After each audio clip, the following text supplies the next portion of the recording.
ಗೋವಾ ಮುಖ್ಯಮಂತ್ರಿ ಮನೋಹರ್ ಪರಿಕರ್ ನಿಧನಕ್ಕೆ ಇಡೀ ದೇಶವೇ ಕಂಬನಿ ಮಿಡಿದಿದೆ. ಪ್ರಧಾನಿ ನರೇಂದ್ರ ಮೋದಿ, ಕಾಂಗ್ರೆಸ್ ಅಧ್ಯಕ್ಷ ರಾಹುಲ್ ಗಾಂಧಿ, ರಾಷ್ಟ್ರಪತಿ ರಾಮನಾಥ್ ಕೋವಿಂದ್, ರಾಜನಾಥ್ ಸಿಂಗ್ ಸೇರಿದಂತೆ ಹಲವರು ಸಂತಾಪವನ್ನು ಸೂಚಿಸಿದ್ದಾರೆ. ಪರಿಕರ್ ನಿಧನದ ಬಗ್ಗೆ ಪ್ರತಿಕ್ರಿಯಿಸಿರುವ ಮಲ್ಲಿಕಾರ್ಜುನ ಖರ್ಗೆ, ಉತ್ತಮ ರಾಜಕಾರಣಿಯಾಗಿದ್ದ ಪರಿಕರ್ ನಿಧನ ಅತೀವ ನೋವು ತಂದಿದೆ. ದೇವರು ಪರಿಕರ್ ಕುಟುಂಬಕ್ಕೆ ದುಃಖ ಭರಿಸುವ ಶಕ್ತಿ ಕೊಡಲಿ ಎಂದು ಹೇಳಿದರು.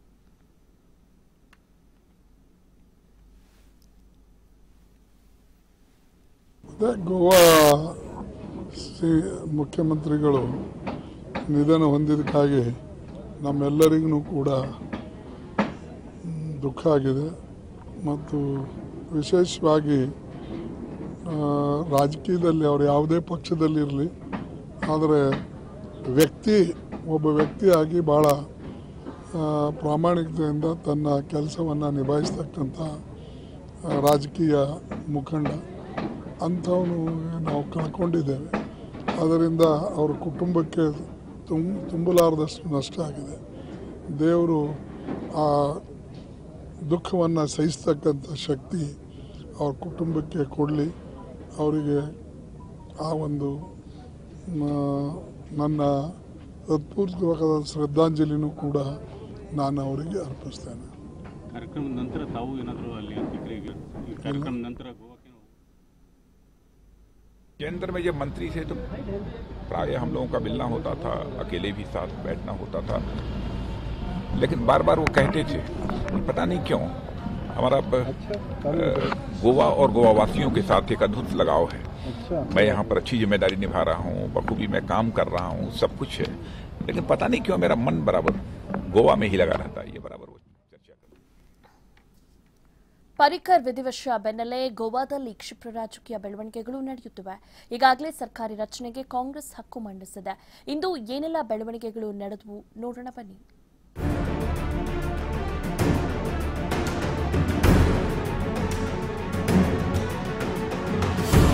ದೇಶದೆಲ್ಲೆಡೆ ಲೋಕಸಭಾ ಚುನಾವಣೆ ಕಾವು ಜೋರಾಗಿದೆ. ಆದರೆ ಇತ್ತ ಗೋವಾದಲ್ಲಿ ಮಾತ್ರ ಹೈಡ್ರಾಮಾ ನಡೆಯುತ್ತಿದೆ. ಸಿಎಂ ಪರಿಕರ್ ಆರೋಗ್ಯ ವಿಷಮ ಸ್ಥಿತಿ ತಲುಪುತ್ತಿರುವಂತೆಯೇ ಕ್ಷಿಪ್ರ ರಾಜಕೀಯ ಬೆಳವಣಿಗೆಗಳು ಘಟಿಸುತ್ತಿವೆ. ಈಗಾಗಲೇ ಸರ್ಕಾರ ರಚನೆಗೆ ತೀವ್ರ ಕಸರತ್ತು ಆರಂಭಿಸಿರುವ ವಿರೋಧ ಪಕ್ಷ ಕಾಂಗ್ರೆಸ್ ರಾಜ್ಯಪಾಲರ ಬಳಿ ಹಕ್ಕು ಮಂಡಿಸಿದೆ. ಬಿಜೆಪಿಗೆ ಬೆಂಬಲ ನೀಡಿರುವ ಪಕ್ಷಗಳ ಜೊತೆಯೂ ನಿರಂತರ ಸಂಪರ್ಕದಲ್ಲಿದ್ದು ಯಾವ ಕ್ಷಣದಲ್ಲಾದರೂ ತಮಗೆ ಬೆಂಬಲ ನೀಡುವಂತೆ ಮನವಿ ಮಾಡಿದೆ. ಕಳೆದ ವಿಧಾನಸಭೆ ಚುನಾವಣೆಯಲ್ಲಿ ಅತಿ ದೊಡ್ಡ ಪಕ್ಷವಾಗಿ ಹೊರಹೊಮ್ಮಿದ್ರೂ ಅಧಿಕಾರ ತಪ್ಪಿದ್ದಕ್ಕೆ ಕೈ ಹಿಸುಕಿಕೊಳ್ಳುತ್ತಿದ್ದಾರೆ ಕಾಂಗ್ರೆಸ್ ನಾಯಕರು. ಹೇಗಾದ್ರೂ ಮಾಡಿ ಅಧಿಕಾರ ಏರಲೇಬೇಕೆಂದು ಪಣ ತೊಟ್ಟಿದ್ದಾರೆ.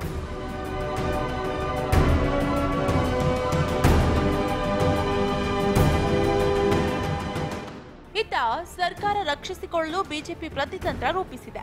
ಈಗಾಗಲೇ ದೆಹಲಿಯಿಂದ ಇಬ್ಬರು ಬಿಜೆಪಿ ವೀಕ್ಷಕರು ಗೋವಾಕ್ಕೆ ಬಂದಿಳಿದಿದ್ದು ಪರಿಸ್ಥಿತಿ ಎದುರಿಸಲು ಸನ್ನದ್ಧರಾಗಿದ್ದಾರೆ. ಪರ್ಯಾಯ ವ್ಯವಸ್ಥೆಗೆ ಹಲವು ತಂತ್ರ ರೂಪಿಸಿದ್ದಾರೆ.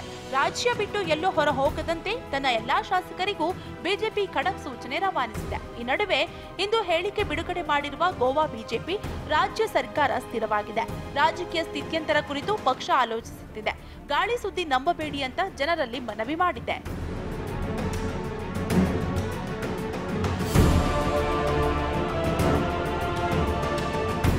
ಬಿಜೆಪಿಯ ಕೇಂದ್ರ ಮತ್ತು ಗೋವಾ ಘಟಕದ ನಾಯಕತ್ವ ಸದೃಢವಾಗಿದೆ. ಗೋವಾದ ರಾಜಕೀಯ ಸ್ಥಿತ್ಯಂತರದ ಬಗ್ಗೆ ಚಿಂತನೆ ನಡೆದಿದೆ. ಎಲ್ಲಾ ಸವಾಲುಗಳನ್ನು ನಾವು ಗೆದ್ದು ಬರುತ್ತೇವೆ. ಗಾಳಿ ಸುದ್ದಿ ಅಥವಾ ಸಾಮಾಜಿಕ ಮಾಧ್ಯಮಗಳ ಮೂಲಕ ಹರಿದಾಡುತ್ತಿರುವ ಸುದ್ದಿ ನಂಬಬೇಡಿ ಎಂದು ಹೇಳ್ತಿದೆ ಬಿಜೆಪಿ. ಅಲ್ಲದೆ ಗೋವಾದಲ್ಲಿ ಮನೋಹರ್ ಪರಿಕರ್ ಇರುವವರೆಗೂ ನಾಯಕತ್ವ ಬದಲಾವಣೆಯ ಪ್ರಶ್ನೆಯೇ ಇಲ್ಲ ಅಂತಾಲೂ ಸ್ಪಷ್ಟಪಡಿಸಿದೆ.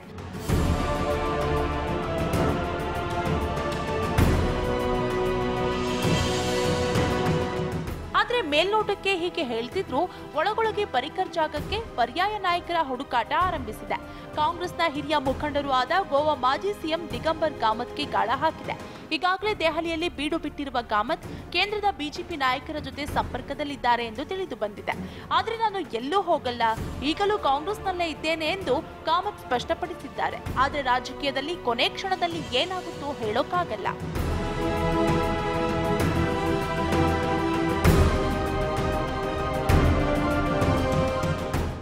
ಕಾಂಗ್ರೆಸ್ನ 2 ಶಾಸಕರ ರಾಜೀನಾಮೆಯಿಂದ ತೆರವಾಗಿರುವ 2 ಮತ್ತು ಬಿಜೆಪಿ ಶಾಸಕರೊಬ್ಬರ ನಿಧನದಿಂದ ಖಾಲಿಯಾಗಿರುವ 1 ಸೇರಿ 3 ಕ್ಷೇತ್ರದ ಉಪಚುನಾವಣೆಯಲ್ಲಿ ಗೆಲ್ಲಲು ಬಿಜೆಪಿ ಪೂರ್ವ ಸಿದ್ಧತೆ ಆರಂಭಿಸಿದೆ. ಈ 3 ಕ್ಷೇತ್ರದಲ್ಲಿ ಬಿಜೆಪಿ ಗೆದ್ರೆ ಸರ್ಕಾರಕ್ಕೆ ಎದುರಾಗಿರುವ ಅಪಾಯ ದೂರವಾಗಲಿದೆ. ಅಲ್ಲಿವರೆಗೂ ಎದುರಾಗಿರುವ ಆಪತ್ತು ನಿಭಾಯಿಸುವುದೊಂದೇ ಬಿಜೆಪಿ ಮುಂದಿರುವ ದಾರಿ.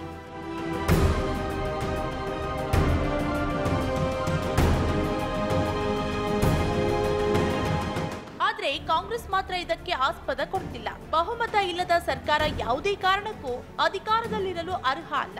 ಬಿಜೆಪಿ ಸರ್ಕಾರ ಬಹುಮತ ಕಳೆದುಕೊಂಡಿದೆ. ಬಿಜೆಪಿ 12ರ ಸಂಖ್ಯಾಬಲ ಹೊಂದಿದ್ರೆ ನಾವು 14 ಮಂದಿ ಹೊಂದಿದ್ದೇವೆ. ಹೀಗಾಗಿ ವಿಧಾನಸಭೆಯಲ್ಲಿ ಕಾಂಗ್ರೆಸ್ಸೇ ಅತಿ ದೊಡ್ಡ ಪಕ್ಷವಾಗಿದ್ದು ಸರ್ಕಾರ ರಚನೆಗೆ ಅವಕಾಶ ನೀಡಿ ಅಂತ ರಾಜ್ಯಪಾಲರ ಬಳಿ ಕಾಂಗ್ರೆಸ್ ಪಟ್ಟು ಹಿಡಿದು ಕುಳಿತಿದೆ. ಒಂದು ವೇಳೆ ರಾಷ್ಟ್ರಪತಿ ಆಡಳಿತ ಹೇರಿಕೆ ನಿರ್ಧಾರ ಕೈಗೊಂಡ್ರು ಕೋರ್ಟ್ ಮೊರೆ ಹೋಗೋದಾಗಿ ಎಚ್ಚರಿಕೆ ನೀಡಿದೆ. ಹೀಗಾಗಿ ಇದು ರಾಜ್ಯಪಾಲರು ಮತ್ತು ಬಿಜೆಪಿಗೆ ಬಿಸಿ ತುಪ್ಪವಾಗಿ ಪರಿಣಮಿಸಿದೆ.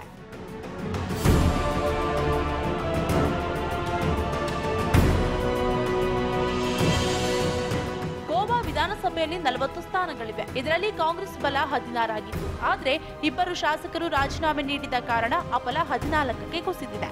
ಬಿಜೆಪಿ 13 ಶಾಸಕರನ್ನ ಹೊಂದಿತ್ತು. ಫೆಬ್ರವರಿಯಲ್ಲಿ ಒಬ್ಬ ಶಾಸಕರು ಮೃತಪಟ್ಟಿರುವ ಕಾರಣ ಬಿಜೆಪಿಯ ಬಲ 12ಕ್ಕೆ ಕುಸಿದಿದೆ. ಬಿಜೆಪಿಗೆ ಗೋವಾ ಫಾರ್ವರ್ಡ್ ಪಾರ್ಟಿ, ಎಂಜಿಪಿ ಮತ್ತು ಪಕ್ಷೇತರರೊಬ್ಬರು ಬೆಂಬಲ ನೀಡಿದ್ದಾರೆ. ಒಟ್ಟಿನಲ್ಲಿ ಗೋವಾದ ರಾಜಕೀಯ ಬೆಳವಣಿಗೆ ರಾಜ್ಯಪಾಲರ ಮೇಲೆ ಅವಲಂಬಿತವಾಗಿದೆ. ಯಾವುದೇ ಕ್ಷಣದಲ್ಲಾದ್ರೂ ಬಹುಮತ ಸಾಬೀತುಪಡಿಸುವಂತೆ ಬಿಜೆಪಿ ಸರ್ಕಾರಕ್ಕೆ ಸೂಚಿಸಬಹುದು. ಇಲ್ಲ ಕಾಂಗ್ರೆಸ್ ಮನವಿಯನ್ನ ಸರಸಗಾಟಾಗಿ ನಿರಾಕರಿಸಬಹುದು. News desk TV5.